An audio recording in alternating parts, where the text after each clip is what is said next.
네, 우리 성경 말씀 함께 보겠습니다. 오늘 보실 말씀은 누가복음 23장 39절에서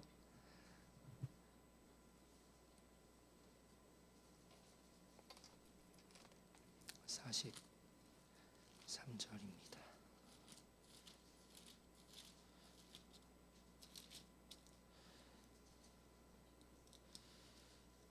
누가복음 23장 39절부터 43절인데요. 제가 실수를 했는데 아마 화면에는 41절까지 나올 것 같습니다. 그래서 39절부터 43절까지 말씀을 우리 함께 읽겠습니다. 시작. 달린 행악자 중 하나는 비방하여 이르되 내가 그리스도가 아니냐 너와 우리를 구원하라 하되, 하나는 그 사람을 꾸짖어 이르되 내가 동일한 정죄를 받고서도 하나님을 두려워하지 아니하느냐. 우리는 우리가 행한 일에 상당한 보응을 받는 것이니 이에 당연하거니와 이 사람이 행한 것은 옳지 않은 것이 없느니라 하고, 이르되 예수여 당신의 나라에 임하실 때에 나를 기억하소서 하니, 예수께서 이르시되 내가 진실로 내게 이르노니 오늘 내가 나와 함께 낙원에 있으리라 하시니라. 아멘. 네, 오늘 고난 주간 특별 새벽 기도의 첫째 날입니다. 오늘 낙원에 이르리라 라는 제목으로 함께 말씀을 나누겠습니다. 오늘 우리가 읽었던 말씀은 예수님께서 십자가에서 두 번째로 하셨던 말씀인데요. 이것은 잘 아시는 십자가에 달렸던 한 강도와 연관된 이야기입니다. 오늘 본문의 39절 말씀을 보면 달린 행악자 중에 한 명이 예수님을 향하여 비방을 하지요. 너가 그리스도가 아니냐, 그러니까 너가 우리를 구원하라는 겁니다. 이것은 이 행악자가 예수님을 향해서 정말 그리스도라는 믿음을 가졌기에 말하는 것이 아니라 지금 조롱을 하고 있는 거죠. 당시 십자가에 매달리게 되면 그 고통이 너무나 컸기에 그 가운데 심한 욕설과 저주의 말을 내뱉을 수밖에 없다고 합니다. 그러니까 너가 그리스도가 아니냐, 우리를 구원하라 라는 말은 소망과 관련된 믿음의 말이었다기보다는 예수님을 향하여서 조롱하고 있는 거죠. 오늘 우리가 읽은 복음서는 누가복음의 말씀인데요. 그런데 동일한 내용을 말하는 마가복음에서는 이 한 명이 아니라 두 명의 강도가 모두 예수님을 향하여 비방하고 조롱했다고 말합니다. 우리 화면에 나왔는데요. 마가복음 15장 32절 함께 읽어보겠습니다. 시작. 이스라엘의 왕 그리스도가 지금 십자가에서 내려와 우리가 보고 믿게 할지어다 하며 함께 십자가에 못 박힌 자들도 예수를 욕하더라. 아멘. 지금 읽으신 말씀을 보면 함께 십자가에 못 박힌 자가 아니라 자들이지요. 아시다시피 예수님을 포함하여서 3명이 십자가에 매달렸습니다. 그래서 즉 이 말씀에 의하면 2명의 강도들 모두 예수님을 향하여 욕을 하는 모습을 볼 수 있지요. 그런데 오늘 본문인 누가복음에서는 이상하게 그 중에 한 명의 강도만 예수님을 향하여 조롱하고 있는 겁니다. 그럼 이것을 어떻게 이해해야 할까? 마가복음과 누가복음서 이 말씀들 간의 불일치로 보아야 하는 것일까? 그렇기 때문에 여긴 2명이고 여기는 1명이기 때문에 역시 성경의 기록은 신뢰할 수가 없고 오늘날 우리가 그대로 받아들일 수 없는 그런 신뢰하기 어려운 기록으로 보아야 하는 것일까? 그렇지가 않습니다. 왜냐하면 이와 같은 불일치를 설명할 수 있는 아주 놀라운 이야기가 있기 때문에 그래요.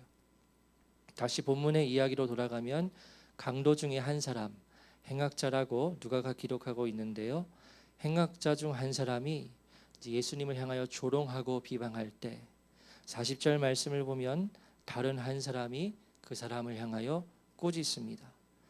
내가 동일한 정죄를 받고서도 하나님을 두려워하지 않느냐 하고 꾸짖어요.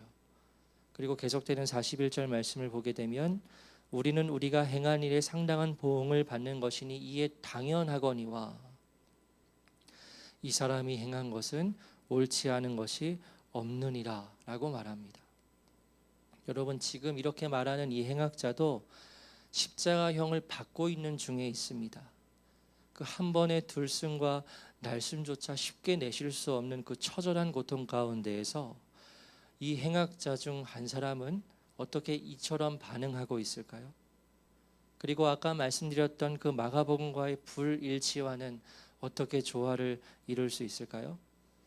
다시 테이프를 뒤로 감듯이 과거로 돌아가게 되면 아마 이와 같이 진행이 되었을 겁니다. 이 행악자 중 두 사람은 분명히 로마의 반역을 일으킨 사람들이었을 것이고 살인을 한 사람들이었을 겁니다. 그러니까 우리가 일본의 지배를 받을 때 독립투사들이 일본 사람들을 죽이는 것처럼 이 사람들도 이스라엘의 해방을 위해서 로마 사람들을 죽였던 그런 사람들이었을 거예요. 그런데 다른 이들은 다 도망가서 피신을 했지만 상상을 한번 해보면 재수가 없게도 이들은 로마 군대에 잡히게 된 거죠. 그래서 결국 십자가형을 받게 되는데, 그런데 우리 두 사람과 함께 십자가에 못 박힐 사람이 있다는 겁니다. 그런데 놀랍게도 그는 예수라는 이름을 가진 사람인데, 이 사람이 십자가형에 못 박히는 이유는 자신이 그리스도라고 말했기 때문에 십자가형을 받는다는 거예요. 그 말을 듣고 이 행악자들은 어이가 없었을 겁니다. 자신들처럼 실제 독립투쟁을 했다거나 살인을 했기 때문에 십자가형을 받는 것이 아니라 자신들이 볼 때 본인이 그리스도라 거짓 주장을 한 사이비이기 때문에 십자가형을 받게 되었다고 생각을 하는 거지요. 그리고 이 자에게 십자가형을 받을 만한 죄가 없고, 즉 이 사람이 이스라엘의 독립을 위해 아무런 투쟁을 하지 않았다는 것을 알고 있는 겁니다. 또한 뒤에서 말하겠지만 이 예수라는 자는 결국 억울한 모함을 받아서 여기까지 온 것을 알고 있는 거죠. 그래서 십자가에 같이 매달리게 되었을 때 이 두 행악자는 예수님을 향해서 욕을 하고 비방을 하는 겁니다. 어이구, 이 XX야 한심하다, 한심해. 우리와 같은 이유도 아니고 한심하다 하면서 그렇게 조롱하고 욕을 하는 거죠.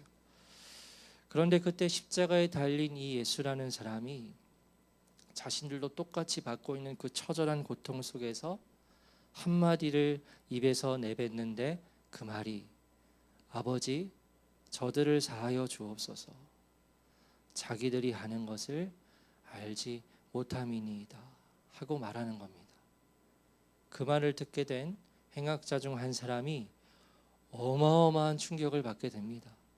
정말 말로 표현할 수 없는 충격을 받았을 거예요. 자신은 지금 이 예수라는 자가 어떠한 죄 때문에 십자가형을 받게 되었는지 잘 압니다.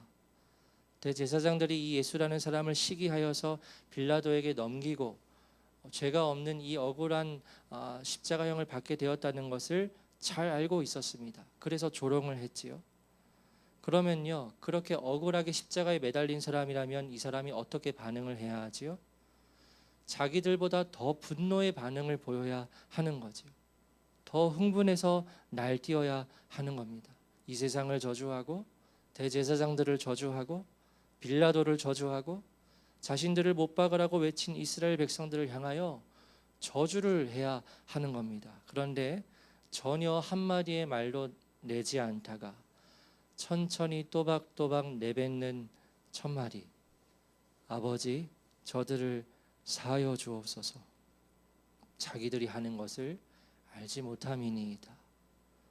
이건 도저히 말이 안 되는 거죠. 사람이라면 이렇게 말할 수 없는 거죠. 이 사람은 어떻게 이렇게 반응할 수 있는가, 너무 큰 충격인 겁니다. 정신을 잃고 혼수 상태에 빠지는, 계속 반복되는 그 처절한 고통 가운데에서 저 예수라는 자의 말은 나의 이 모든 육체적인 고통을 잊을만 하게 하는 그야말로 벼락과도 같은 말인 겁니다. 그리고 나서 어떠한 일이 일어났을까요?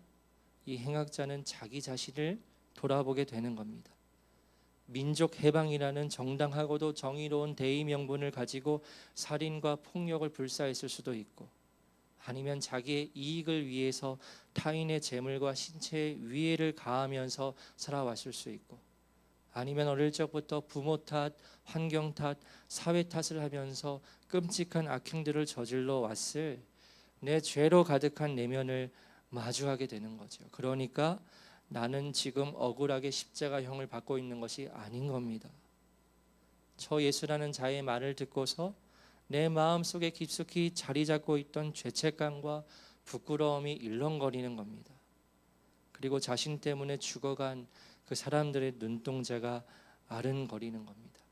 그리고 비로소 이러한 진리를 깨닫게 되는 거죠. 나는 내 죄로 벌을 받는구나. 나는 정말 죄인이 맞구나.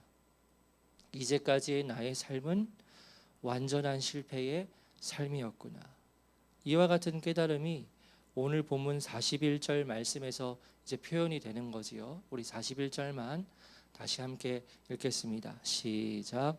우리는 우리가 행한 일에 상당한 보응을 받는 것이니 이에 당연하거니와 이 사람이 행한 것은 옳지 않은 것이 없느니라 하고. 이 사람이 고백하는 게 지금 내가 이 십자가형을 받는 것이 내 죄로 인한 것이 맞다는 겁니다. 우리는 이와 같은 형벌을 받는 것이 당연하고 마땅하다는 겁니다. 여러분, 사람이라면 이와 같이 반응할 수 있을까요? 민족의 해방을 위해서 정치적인 목적으로 반역을 일으킨 독립투사의 역할을 한 사람들일 수 있습니다. 내 평생 이스라엘 민족의 해방을 위해서 내 삶을 다 던진 겁니다. 그 고결하고 순결한 신념을 가지고 그렇게 행해서 이 자리까지 왔습니다. 그 신념 하나 가지고 살아온 사람이 그런데 갑자기 마음이 변해서 우리가 지금 이와 같은 죄값을 받는 것이 당연하다고 말할 수가 없는 거지요. 지금 이 행악자는 자신이 정말 죄인이라는 진리를 깨닫게 된 겁니다. 자신이 죽어 마땅한 자임을 정말로 알게 된 거지요. 여러분, 성경을 보면 죽기 직전에 예수님을 믿는 믿음을 가지게 되어서 구원을 얻게 된 사람의 예로 오늘 본문에 나오는 이 행악자를 언급하지요. 믿음으로 구원을 받게 된 가장 대표적인 사람이라는 겁니다. 그리고 이 강도는 죽기 직전에 예수님을 믿었기 때문에 얼마든지 모든 사람들도 죽기 직전에 예수님을 향한 믿음을 가지게 되면 이 강도처럼 구원을 받을 수 있다고 그렇게 우리가 알고 있고 또 그렇게 생각을 하지요. 그래서 구원은 오직 믿음으로 이루어진다는 그러한 진리를 이 강도와 연결시켜서 강조하고는 합니다. 맞는 말이지요. 구원은 오직 믿음에 의해서 일어나는 일입니다.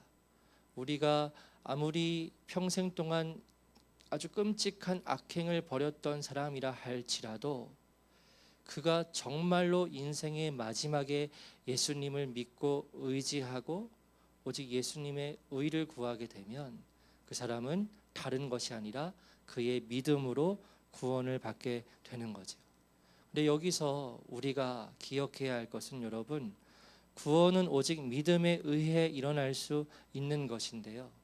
그런데 그 믿음은 무엇이 선행된 믿음이어야 할까요?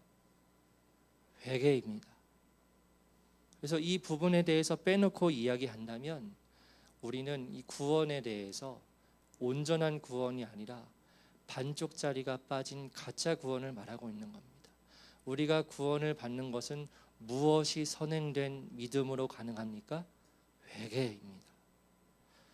우리가 구원을 받게 되는 것은 회개와 믿음을 통해 이루어지는 것입니다.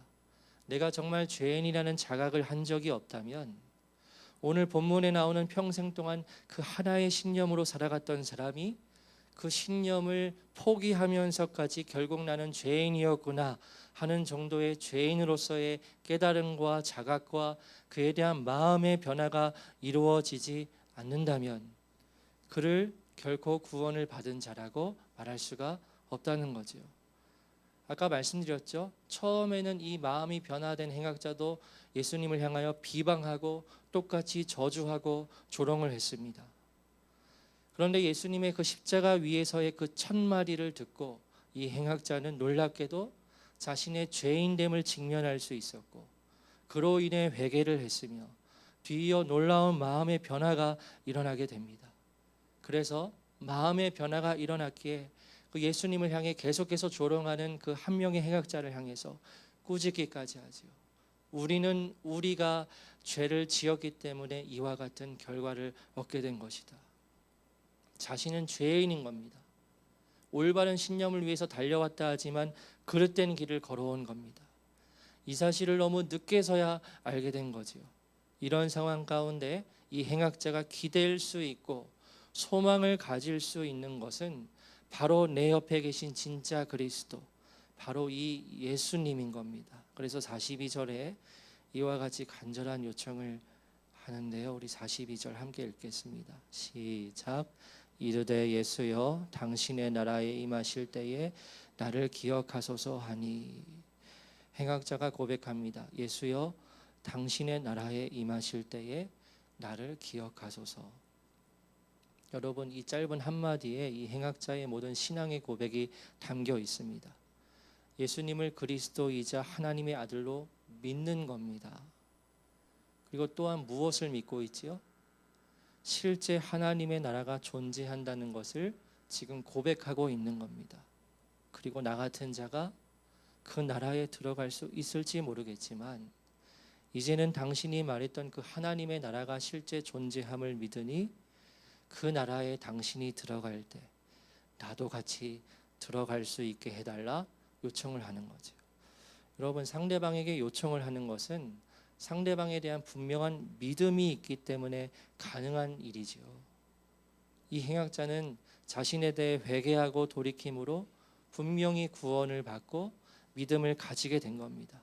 그와 같은 분명한 믿음을 가지고 간절하게 요청하지요. 예수여 당신의 나라에 임하실 때에 나를 기억하소서. 그러자 주님께서 그 행악자의 간절한 요청에 이와 같이 대답을 하십니다. 십자가 위에서 예수님께서 하셨던 두 번째 말씀입니다. 함께 말씀 읽겠습니다. 시작. 예수께서 이르시되 내가 진실로 내게 이르노니 오늘 내가 나와 함께 낙원에 있으리라 하시니라. 아멘. 여러분, 방금 읽은 이 42절의 말씀을 읽게 될 때 우리는 뭐랄까요? 감격을 느낄 수 있어야 합니다. 그리고 이 말씀이 곧 내게도 이루어졌음에 대해서 감사할 수 있어야 합니다. 내가 진실로 너에게 이르노니 오늘 너가 나와 함께 낙원에 있으리라. 여러분, 이 예수님의 말씀을 듣고 그 행악자가 어떠한 반응을 보였을까요? 진짜 하나님의 나라가 실제하게 되었다는 것을 알고 있는 겁니다. 나 같은 쓰레기가, 나 같은 아무튼 그렇게 생각을 했겠죠. 나 같은 그러한 죄인 중에 죄인이 감히 내가 그 나라에 들어갈 수 있을까? 그래서 오직 예수 그리스도만의 은혜를 기대고 의지하는 마음으로 당신의 나라에 임하실 때 저를 기억해 주십시오 라고 말했을 때 거절하실 수도 있는 거죠. 너 같은 자가 감히, 이렇게 하실 수도 있지만 예수님께서 내가 진실로 내게 이르노니 오늘 너가 나와 함께 낙원에 있으리라. 그 말을 듣고 어떤 마음을 가지게 되었을까요? 얼마나 큰 감격을 누리게 되었을까요? 여러분, 오늘날 우리에게 이와 같은 감격이 있습니까? 오직 주님의 은혜로 끔찍한 죄인인 내가 회개하고 돌이키게 되어서 하나님의 나라에 들어갈 수 있게 되었다는 그 감격이 우리에게 있습니까? 이와 같은 감격이 회복되는 은혜가 있게 되기를 원합니다. 또한 이 감격을 아직 누리지 못한 이들이 있을 수 있지요. 주님께서 곧 찾아오셔서 나의 죄인됨을 깨닫게 하시고 그래서 내가 회개하고 돌이킴으로 이 행악자와 같이 나의 모든 삶의 목적을 예수 그리스도 오직 주님께 소망을 두고 오직 예수님께 내 모든 것을 기댈 수 있는 자로 변화되기를 기도하는 오늘 이 시간이 되기를 주님의 이름으로 축복합니다. 우리 함께 기도하겠습니다. 하나님, 오늘 본문 말씀에 나오는 그 행악자가 바로 저 자신입니다. 오늘 이 시간 얼마나 내가 악한 죄인이고 죄인이었는지를 다시 기억하게 하여 주시고 그리고 또한 그와 같은 날을 회개하고 돌이키게 하시고 용서하시며 하나님 나라로 인도하시는 주님만을 의지하고 신뢰하고 사랑하게 하여 주옵소서. 주님의 이름을 두 번 부르시고 함께 기도하겠습니다. 주여